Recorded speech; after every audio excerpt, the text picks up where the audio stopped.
The desert lay heavy under the weight of silence, broken only by the scattered rattle of gunfire echoing across jagged ridges. The Marines huddled low among the rocks, dust and blood clinging to their uniforms. Exhaustion had hollowed their eyes, and the weight of failure pressed on their shoulders like the relentless sun above. Reinforcements weren't coming. Supplies had dwindled to crumbs and the taste of rust. They were cut off, pinned down, and the enemies seemed to swell in numbers with every passing hour. Some men whispered that they had been abandoned. Others stopped whispering altogether. Above, the thrum of rotor blades split the air, a deep, guttural sound that rolled like distant thunder. Every Marine instinctively lifted their gaze. Out of the shimmering haze, the Apache appeared, slicing through the horizon like a hawk. Its silhouette looked battered, scarred from countless runs, but to the soldiers below, it was a phantom of hope. And at its helm was Captain Sarah Dalton. Her name carried weight, both reverence and doubt. Dalton was a legend in fragments, brilliant, reckless, a woman who flew like the sky belonged to her alone. But behind the hardened exterior, she carried ghosts. Missions gone wrong, lives lost under her command, choices that gnawed at her when the silence of night left nowhere to hide. Still, here she was, refusing to yield when others already had. She leaned forward to her seat, eyes narrowed through the cracked windshield. The world below was a broken chessboard of enemy movement and fading Marine positions. Her co-pilot muttered about dwindling fuel, about orders that warned them to hold back. She ignored him. Orders meant nothing when men were about to be erased. Sarah's voice crackled through the comms, firm, unshaken. "Hold your ground. I'm not leaving you." The Apache screamed downward, cannons blazing, missiles streaking in furious arcs. The desert shook with impact as enemy positions lit up in fire and sand.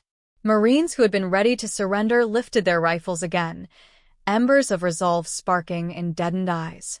For a moment, just a moment, the battlefield belonged to them. Then the sky answered back.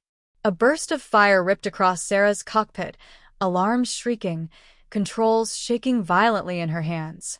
The Apache jolted as though struck by a giant's fist.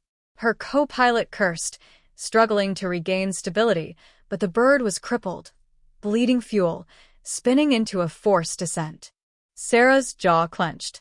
She refused to let the desert claim her without a fight.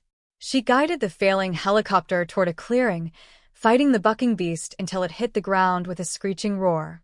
Metal shrieked, glass shattered, and the world became a blur of fire and sand. When the dust finally settled, the wreck lay smoking, broken, but not silent. Sarah staggered out, blood streaking her temple, lungs burning. Around her, fragments of the battlefield flickered, gunfire in the distance, Marines regrouping, enemy shadows stretching closer. She pulled herself upright, defiance etched into every line of her face. The helicopter, her wings, her sanctuary, lay crippled. For the first time in years, she stood grounded, vulnerable, exposed. And yet, in that silence after the crash, something stirred. Through the haze, a figure emerged. At first, Sarah thought it was another Marine, stumbling toward the wreck. But it wasn't. It was larger, darker, an animal cutting across the desert dust. A horse. Its coat was blackened with scars, patches of hair missing where old wounds had healed. Its eyes, fierce and unyielding, locked with hers. The warhorse moved with a slow, deliberate power, unafraid of the chaos surrounding it. Sarah froze. The Marines nearby murmured, disbelief heavy in their tone. A beast like that, wandering through fire and ruin, was as out of place as hope itself. Yet it lingered, watching her. There was no fear in its stance, only recognition. Two creatures scarred by battle, standing in defiance of the odds. She reached a hand out instinctively, though the distance between them was still wide. The horse flared its nostrils, pawed the ground, and snorted like a challenge, or perhaps an invitation. For a fleeting heartbeat, the battlefield faded, and it was only them. Two survivors meeting in the ruins.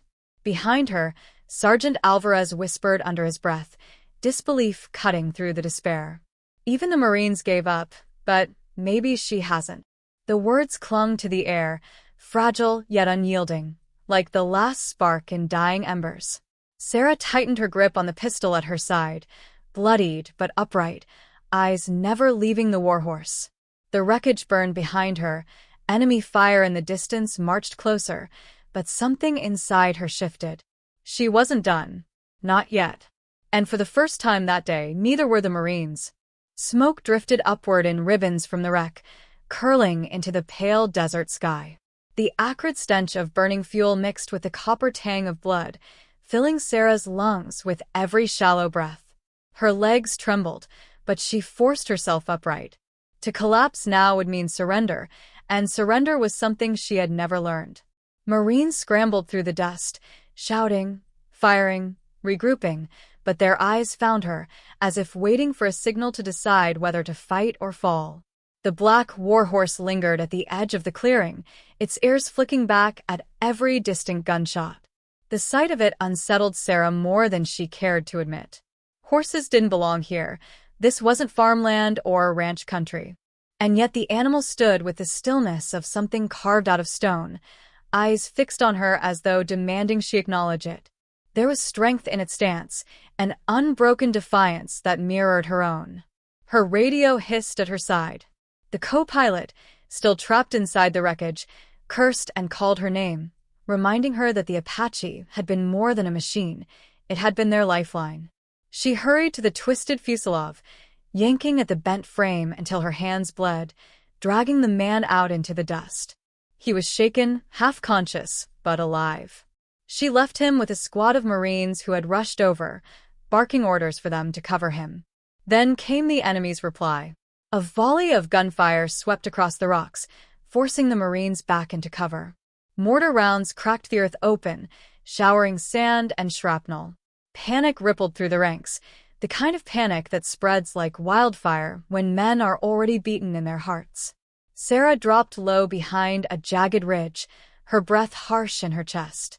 The odds were impossible. Reinforcements had been denied, ammunition was running thin, and the line would break before nightfall. But then her gaze slid back to the horse. It had not bolted, had not fled the thunder of war.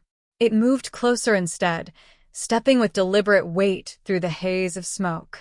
Its coat glistened with sweat, its flanks scarred from battles long past. Sarah's fingers twitched at her side. She hadn't touched a horse since childhood, since the days before war consumed her sky, before she traded open fields for metal wings. The animal's presence was a wound reopening, bleeding memory into the battlefield. "Captain." Alvarez's voice tore her from the haze. The sergeant crouched beside her, eyes wide with desperation. "We can't hold. Men are already talking about laying down arms. What do we do?" The question stabbed deeper than any shrapnel. She could hear it in his tone, the plea for something more than tactics. He wasn't asking for orders. He was asking for hope. Sarah glanced at the Marines scattered around her. Their faces were gaunt, their rifles clutched like dying branches. Every man there had already written his final letter home in his mind. She should have had answers. Command always demanded them. But her helicopter lay in pieces behind her, her wings torn away. What could she give them now? Her eyes flicked again to the horse. The beast snorted, pawed the ground, its muscles rippling under the strain of presence, of endurance. It didn't waver. It didn't know how to surrender. Sarah rose to her feet, brushing the blood from her forehead, and Alvarez caught the fire returning to her eyes. "Tell the men," she said, her voice low but steady. "We stand. No matter what comes. We'll fight until there's nothing left to fight with." Alvarez hesitated. "And when that happens?" "Then we fight with our hands," she answered, steel in her tone. He nodded once, as if her words stitched some fragment of courage back into his bones. Sarah took a cautious step toward the horse, the chaos of the battlefield dimming around her. The Marines watched, bewildered, as their captain approached the beast like it was part of some unspoken plan. The horse did not flinch when she reached out, its dark eyes steady. Her palm touched its neck, rough with old scars, warm and alive. For the first time since the crash, Sarah felt grounded. Not broken, not abandoned, but tethered to something ancient and unyielding. Gunfire rattled again, snapping the moment short. Sarah pulled herself onto the horse's back in one fluid motion, as if her body remembered what her mind had buried years ago. The Marines stared, disbelief flooding their features, but also awe. Their captain, bloodied and unbowed, astride a war horse in the middle of hell. It was an image they could rally to, a living emblem of resistance. She raised her pistol, voice cutting sharp through the chaos. "Hold the line. With me." The Marines roared, their voices breaking the despair that had clung to them for days. Bullets rained down, mortars cracked, but for the first time, they advanced, not as beaten men, but as soldiers unwilling to let their captain fall alone. The horse surged forward under Sarah's grip, weaving through fire and ruin, carrying her where the helicopter no longer could.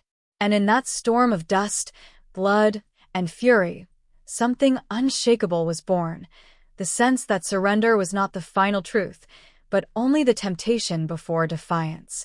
The battle was far from over, but Sarah had given them what the desert had stripped away: belief. And belief, she knew, was the weapon that could turn the tide of war. The desert night carried a silence that was not peace but anticipation, as though the earth itself held its breath. Sarah sat astride the black horse on a ridge above the Marines' battered encampment, watching the horizon burn faintly with distant artillery. The men below moved with a kind of mechanical exhaustion, their faces hollowed, their bodies worn, yet their eyes now followed her whenever she passed. She had become something more than their captain. She had become their proof that resolve could survive when everything else had been shattered. The horse shifted beneath her, stamping the sand with a restless rhythm. She stroked its neck absently, still marveling at the strange partnership that had emerged out of smoke and chaos. She had named it Tempest in her mind, for it had carried her like a storm through the battle they should not have survived. The Marines whispered about it as though it were a phantom, an omen of war that had come to drag them back from the brink. For Sarah, the animal was less a miracle than a mirror, scarred, stubborn, unwilling to bow. But survival had only delayed the inevitable. Supplies were dwindling, ammunition was a currency they could no longer afford, and the radio had gone silent. The world beyond their ridge felt distant, unreachable, as if they were ghosts still fighting in a war already forgotten. Sarah kept this knowledge to herself. To reveal it would unravel the fragile belief she had stitched back into her soldiers' hearts. Alvarez found her at dawn, his face drawn tight with worry. "They're asking questions," he said, keeping his voice low. "How long until we get pulled out? How much food is left? They want to know if command even remembers we're here." Sarah let her gaze linger on the pale sky before answering. "If command doesn't remember, then we'll make them. If the world has left us behind, then we'll carve our own way back to it." Alvarez studied her, uncertain whether to take her words as truth or defiance against truth. But he nodded all the same, because doubt was a luxury he could not afford. The day stretched long and merciless, the sun hammering down on weary bodies. Patrols returned with little to show but dust and empty canteens. A rumor spread that enemy forces were regrouping, preparing for a final strike to wipe out the remnants of their resistance. The Marines grew restless, snapping at one another, their hope fraying at the edges. Sarah knew it was not enough to keep them alive. She had to keep them believing in a reason to be alive. That night, around a fire carved from scraps of broken wood, Sarah spoke to them. She did not give orders. She told them a story. "When I was a girl," she began, her voice steady though her eyes glimmered in the firelight, "I rode a horse like this one.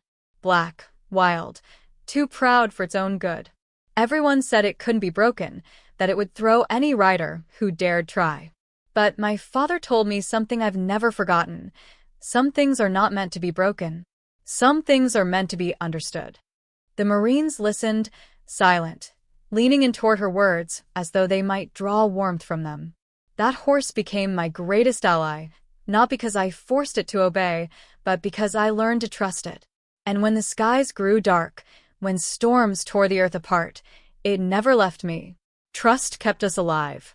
That's what will keep us alive now. Not orders, not bullets, not even reinforcements.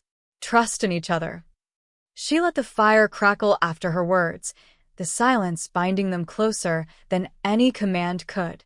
In their eyes, she saw a faint flicker, the dangerous but necessary spark of belief. But belief was not enough to stop the storm that approached. Days later, scouts reported movement across the desert, columns of enemy fighters, more than they could hope to withstand. The ridge would become their grave if they chose to stay. Sarah walked the perimeter with Alvarez, every step weighing heavier than the last. "They'll crush us if we dig in," Alvarez muttered. "We're outnumbered 10-1. We can't fight them head-on." "Then we don't," Sarah replied. Her hand rested on Tempest's reins, grounding her resolve. "We move. We make the desert work for us. If we stay, we die. If we ride, we live to fight." "Ride?" Alvarez frowned. "We've got one horse." Sarah turned to him, her eyes sharper than the blade on her hip. "One horse is enough to lead. Men will follow if they believe they can reach the other side. And if they don't," she exhaled, steady but grim, "then I'll ride alone." The words hung in the air, terrible and absolute. Alvarez said nothing more, because he knew she meant them. At dawn, the Marines assembled. Their packs were light, their weapons fewer than their fears, but they stood as one. Sarah mounted Tempest, her silhouette a stark figure against the blazing horizon. The men stared, as though she were the embodiment of their last chance. She spoke only once before they began the march. "We are not running. We are not fleeing. We are riding into tomorrow, and tomorrow belongs to those who refuse to surrender today." And with that, she spurred Tempest forward, leading the column into the unforgiving expanse.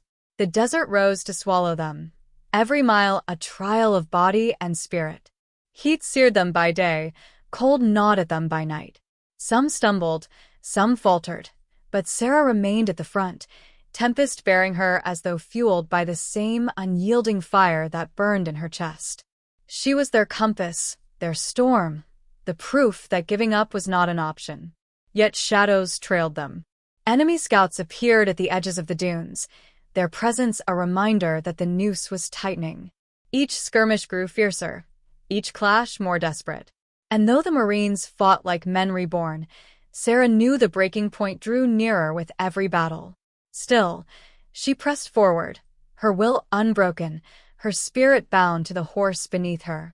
For she understood something her men could not yet see, that victory was not survival alone, but the belief that survival had meaning.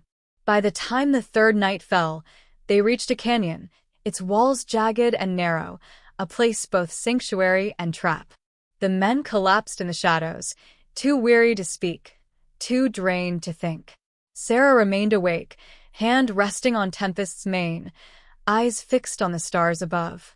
She felt the weight of command press down harder than the desert silence.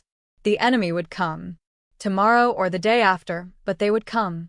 And when they did, she would have to decide whether her defiance was enough to carry them all, or whether she had only led them deeper into the storm. For now, though, she let the night breathe around her, knowing the dawn would bring the reckoning.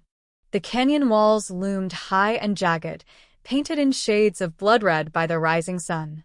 Morning had come like a blade through silence, carving away the fragile comfort of night and revealing the truth Sarah could no longer postpone. The enemy would strike soon. The desert had carried their scouts' whispers, and the Marines, her Marines, were too weak to keep running. She felt it in the way their boots dragged across the sand, in the hollow clatter of their rifles, in the quiet that had replaced banter. The canyon was both refuge and tomb, and the decision lay squarely on her shoulders which it would become. Tempest stamped restlessly beside her, black coat shining faintly in the half-light. The horse's muscles were taut, coiled like a bowstring waiting for release, as if it too sensed the storm pressing close. Sarah's hand rested on its mane, steadying herself as much as the animal. Her chest tightened beneath the weight of command, Yet her eyes remained calm, for panic in her would ripple like poison through the men. Alvarez approached, his face worn thin by exhaustion and worry. "They're at the edge of breaking," he murmured, glancing toward the Marines scattered across the canyon floor. "Half can barely lift their rifles. If they come at us full force, this place will turn into a slaughter." Sarah didn't look at him at first. She let her gaze trace the canyon walls, searching for something more than stone. "Every fortress is a trap if you lose the will to defend it," she said softly. "But if we stand here with purpose, this canyon becomes more than stone.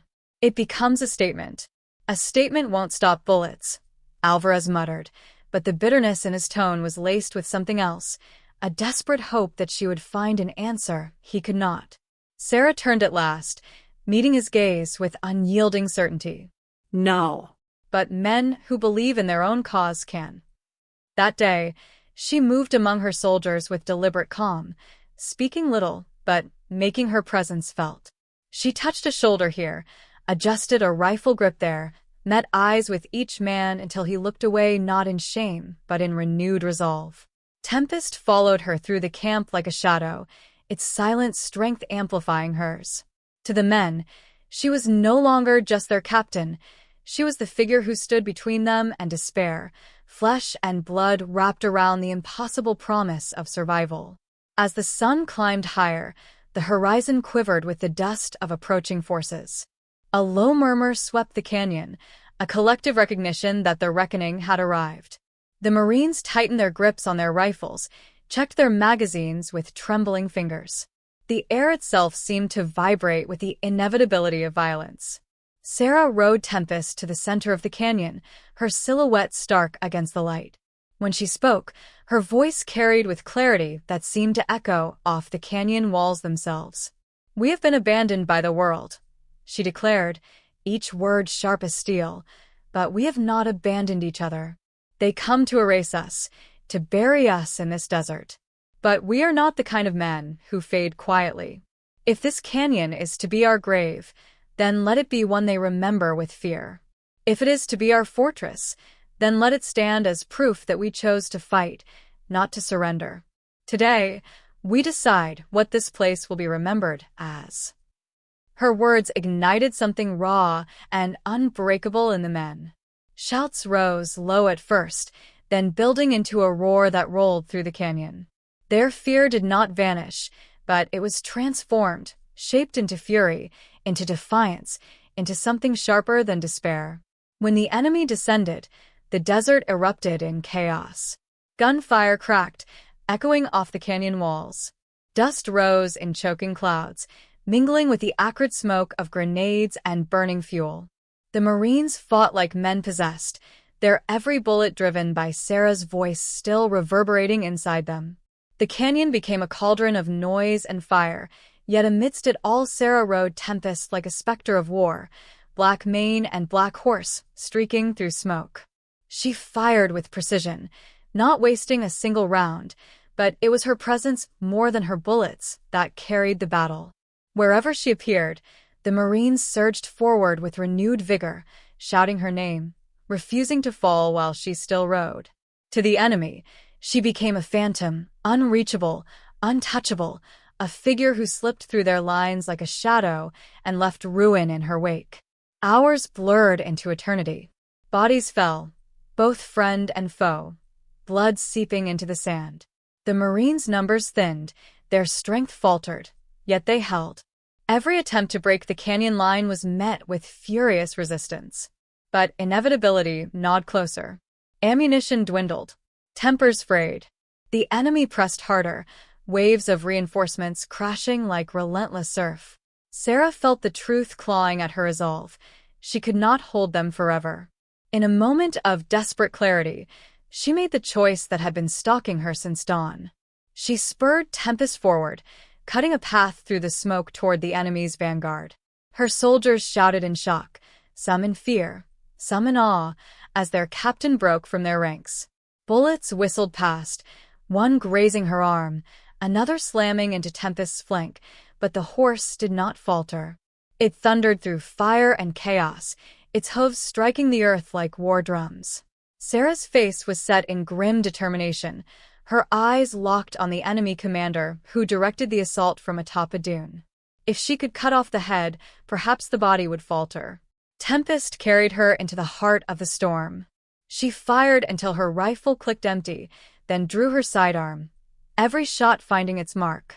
The enemy line wavered, shouts of confusion rising.